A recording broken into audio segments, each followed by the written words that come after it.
Arrogant bikers corner a quiet old man. Seconds later, they're screaming for help. The sun was dipping behind the tall buildings, casting long shadows over the narrow street. It was the kind of evening where the world felt muted, quiet, almost sleepy. Only the distant hum of traffic and the occasional car rushing by broke the silence.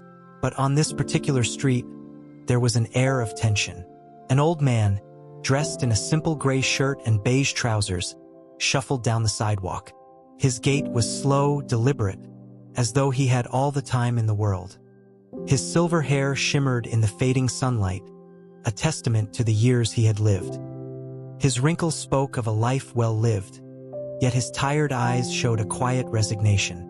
His only company was the sound of his worn shoes against the pavement. As the old man walked, he passed by a small alleyway, where 6 men stood leaning against their bikes. The bikers were a sight, loud, intimidating, with leather jackets adorned with patches and studs that glinted in the light. They were a tight-knit group, known for their raucous behavior and disregard for anyone they considered beneath them. Their motorcycles growled like lions, and their laughter echoed off the walls of the nearby buildings. One of them, the leader of the group, spotted the old man as he approached. He stood taller than the others, his broad shoulders accentuating the arrogance in his stance. A smirk played across his face as he nudged the man beside him. "Hey, look at this," the leader called out, his voice dripping with mockery. An old man, alone on the street. "What's he doing out here at this hour?" The other bikers chuckled, their eyes scanning the old man from head to toe. They saw nothing but a frail, defenseless figure, easy pickings for their amusement. "Probably just looking for somewhere to die," another biker snickered, his voice carrying just enough for the old man to hear. The old man's pace didn't falter, his eyes focused on the sidewalk ahead. He was used to being overlooked, even ignored. His life had led him to this point, where the world was something he observed from the edges, never fully involved. He had no intention of engaging with these men. He simply wanted to pass by, unnoticed. But the bikers weren't content to let him walk on by. The leader stepped forward, blocking the old man's path. His leather boots scraped against the ground as he loomed over the elderly man. "Where do you think you're going, old man?" he sneered. "This is our territory now. How about you show some respect and say hello?" The old man stopped. The street, once so calm, now felt claustrophobic, the air thick with tension. He looked up, meeting the leader's gaze. His face remained calm, his voice low but steady as he spoke. "I'm not interested in causing trouble. Just let me pass," he said quietly, his eyes not leaving the leader's face. For a moment, there was a flicker of surprise in the leader's eyes. Surprise that the old man hadn't recoiled, that he hadn't shown fear. But that surprise quickly turned to contempt. "Is that how it's going to be? Huh?" The leader grinned, stepping even closer. "You think you can just ignore us like we don't exist? We're not here for a polite conversation, old man." The other bikers closed in, surrounding the old man like wolves closing in on prey. They all wore similar expressions, smirks, laughter in their eyes, as they watched him stand his ground. "Maybe we should teach you some respect," one of the bikers said, cracking his knuckles. The old man's hands, though weathered, tightened slightly at his sides, as though he was preparing for something. But he didn't move, didn't flinch. There was a stillness in him that seemed to unsettle the bikers, a quiet strength they couldn't understand. "You don't want to do this," the old man said, his voice soft but firm.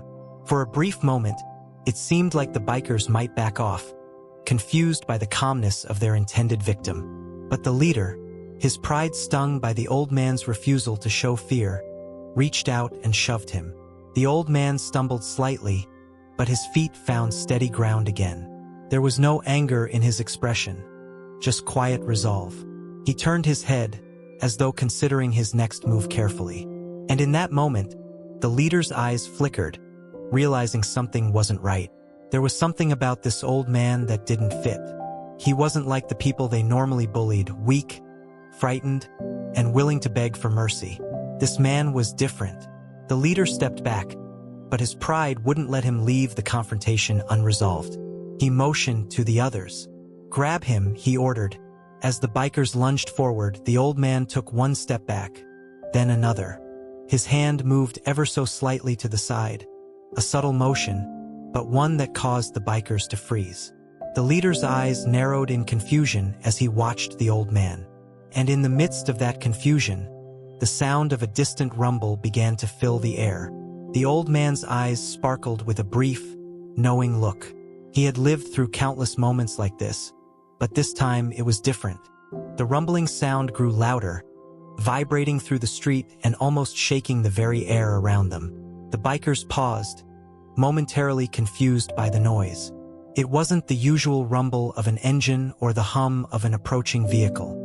This was something heavier, deeper, more ominous.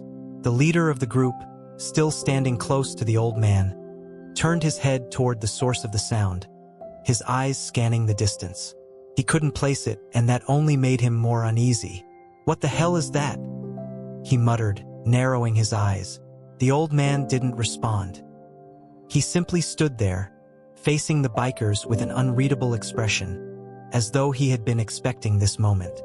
His hands, once tight at his sides, were now relaxed, but his body was coiled like a spring. There was something in his stance that made the leader's gut tighten. "Maybe it's nothing," the leader said, trying to dismiss the feeling that something was wrong. "We've got him surrounded. Let's finish this." With a snap of his fingers, the bikers lunged at the old man once more. Their hands reached out, grabbing at his arms, trying to force him to the ground. But before they could even make contact, a figure appeared at the end of the street. A towering shadow, stepping from the alleyway, seemingly out of nowhere. The bikers froze. The figure moved closer, the sound of boots hitting the pavement heavy and deliberate. The old man didn't turn around, but he didn't need to. He had known this was coming. "Let him go," a deep voice commanded. The leader looked up, his heart pounding now. The figure that had appeared in the distance was no ordinary person. It was a man, huge, towering over everyone else. His face was hidden in shadows, his broad shoulders outlined by the setting sun. His black leather jacket blended into the night, making him look like a force of nature rather than a person. "Who the hell are you?" The leader spat, attempting to mask the fear rising in his chest. He wasn't used to being challenged. He wasn't used to feeling afraid. The giant didn't respond. Instead, he took another step forward, and the bikers instinctively stepped back. The tension in the air thickened. "Let him go," the figure repeated, his voice calm, but laced with an authority that no one dared challenge. The leader hesitated. His instincts screamed at him to stand his ground, to show his men that he was still in control. But something about the stranger made him hesitate. The sheer presence of the man was enough to make him think twice. But one of the bikers, eager to prove himself, decided to ignore the warnings. He lunged forward, fists raised, aiming for the old man's face. The giant reacted instantly. With a swift movement, he grabbed the biker's wrist and twisted it behind his back, making him cry out in pain. "Don't," the giant warned, his grip tightening around the biker's arm. The leader, now seeing that his men were clearly outmatched, took a step back.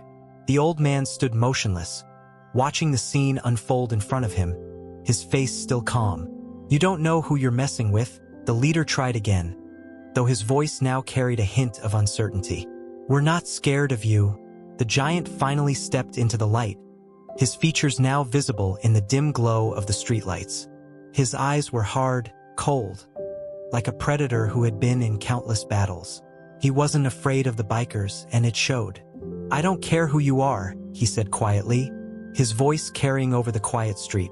"What I care about is stopping people like you." The leader's eyes widened, realizing that this wasn't just some random passerby. This man was here for a reason. He had a purpose, and the bikers had made a huge mistake by challenging him. "Now leave," the giant said, turning to walk away.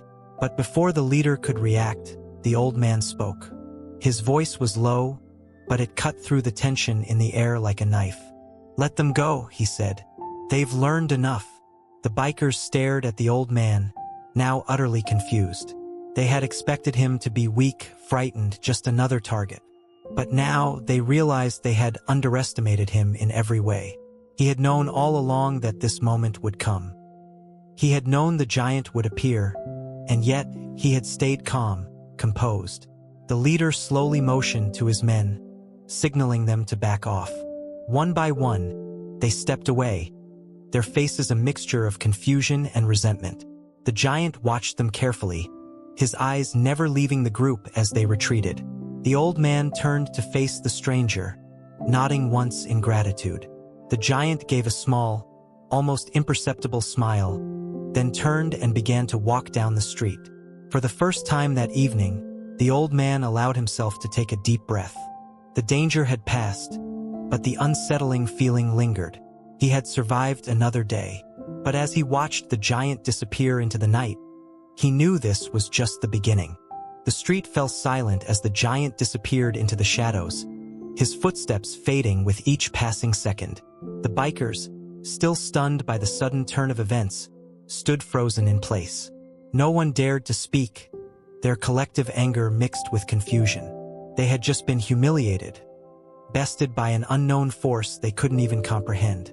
The old man, standing in the middle of the street, took a slow, deliberate step forward. His hands were still steady by his sides, his back slightly hunched with the weight of years and experiences. He had lived through moments like this before, but this one felt different. It wasn't just about surviving, it was about sending a message. "Get out of here," the old man said, his voice soft but commanding. "While you still can." The bikers exchanged glances, reluctant but fearful. Their pride had taken a hard hit, and none of them wanted to admit they were outmatched. But the old man's calm demeanor, the giant's warning, and the eerie feeling that still hung in the air were enough to convince them that pushing further was a mistake. One by one, they mounted their bikes, revving the engines with angry roars. They shot one last glare at the old man, then sped off, their leather jackets disappearing down the street. The sound of their motorcycles echoed into the distance, slowly fading into the night. The old man stood there for a moment longer, watching them leave, the stillness of the evening returning. Felt almost surreal, like something out of a dream. His body tensed as he took a deep breath, releasing the tightness in his chest. The immediate threat was gone, but the aftermath of the encounter lingered. He began to walk again, but this time with purpose.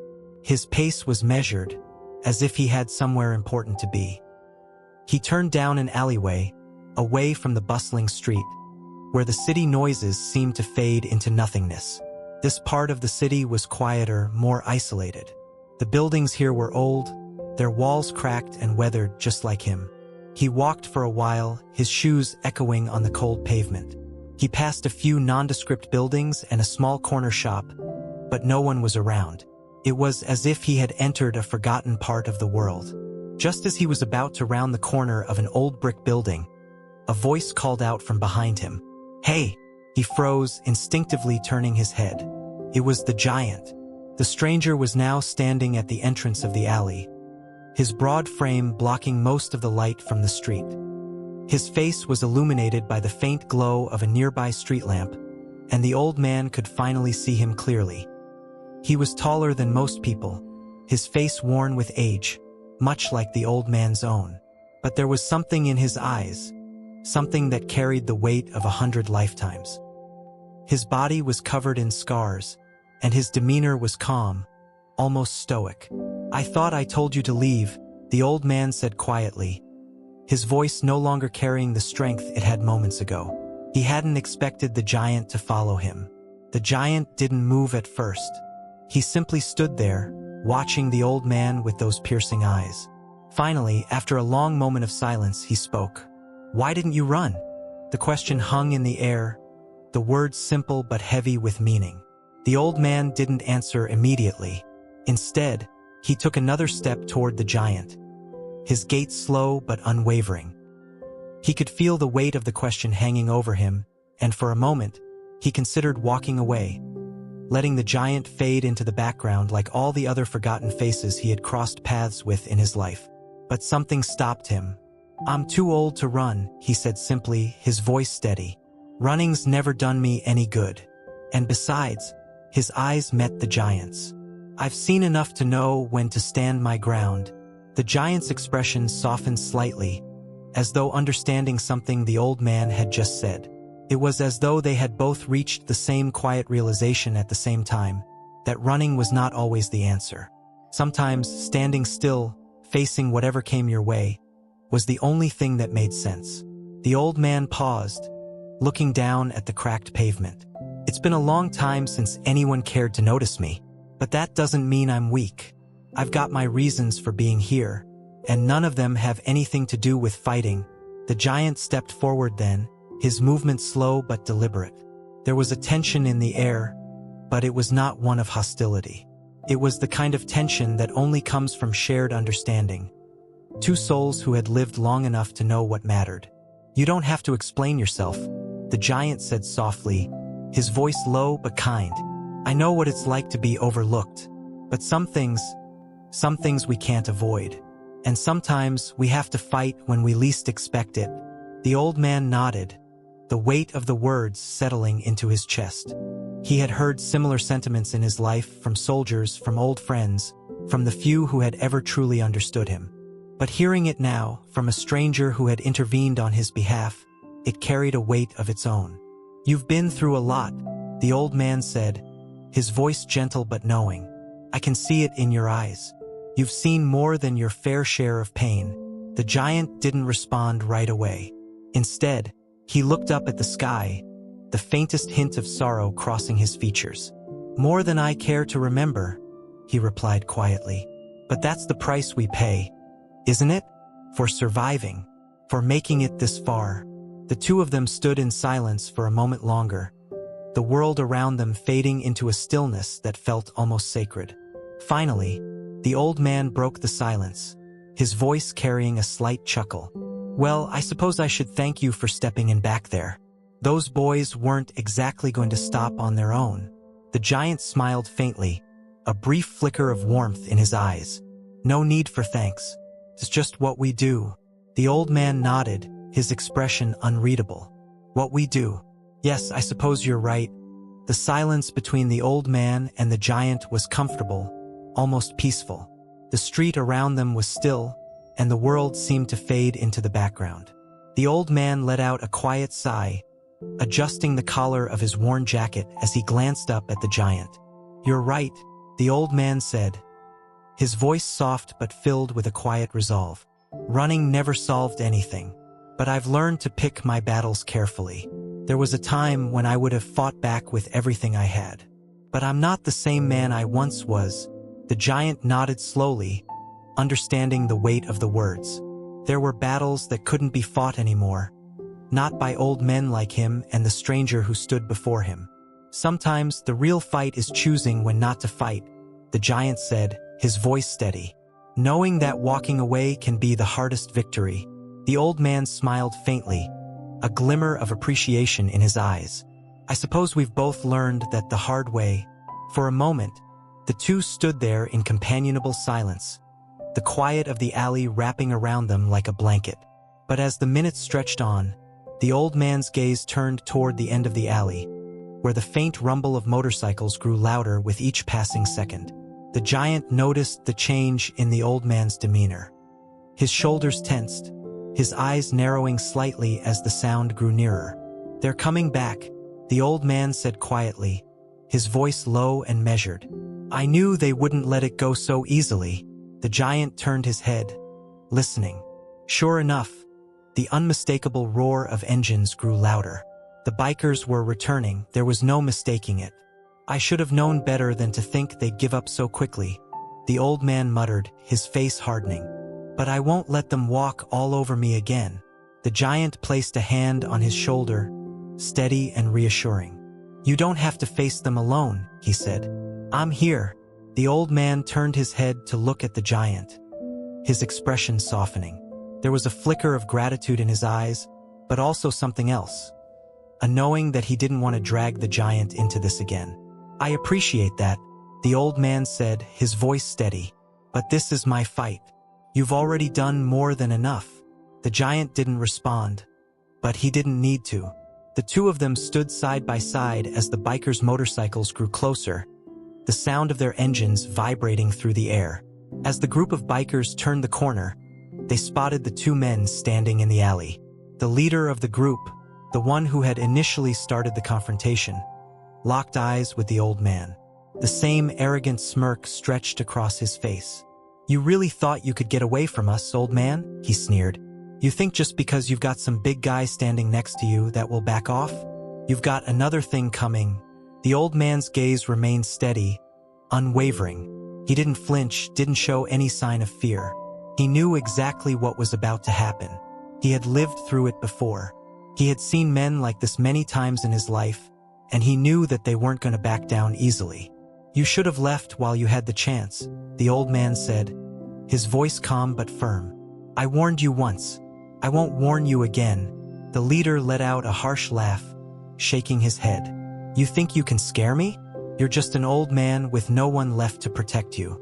And you," he turned his gaze to the giant, "you're nothing but a fool who stepped in where he didn't belong. You don't know who you're messing with." The giant stepped forward slightly, his shadow casting over the leader. "I know exactly who I'm dealing with," he said, his voice steady and low. "But you don't seem to understand that this isn't just about you anymore." The leader faltered for a moment, his bravado slipping as he realized there was more at play here than he had anticipated. For a brief moment, the two sides stood facing each other, two worlds colliding.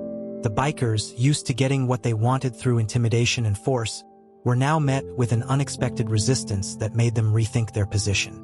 The old man, once vulnerable, now stood resolute, his calm defiance a stark contrast to the aggression before him. The giant's presence alone was enough to make the bikers hesitate. They had seen men like him before, silent warriors who had fought battles no one else dared to. And in this moment, they could sense that they were up against something far bigger than they had bargained for. "You've made your point," the leader said, trying to salvage some shred of dignity. "But you'd better be careful. We'll be back, and next time we won't be so nice." The old man's gaze never wavered. "I'm not afraid of your threats." With that, the bikers, realizing they were not going to win this fight, mounted their bikes once more. They revved the engines and sped off, leaving the old man and the giant in the quiet aftermath of the encounter. The old man watched them leave, the tension slowly draining from his shoulders. He turned to the giant, his expression softening.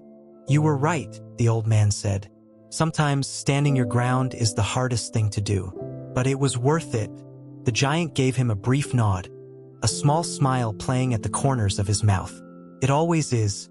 The night settled in around the old man and the giant, the fading echoes of the departing bikers lingering in the still air. For a moment, it seemed like the world had returned to normal. The street was quiet once again, the hustle of the city fading into the background.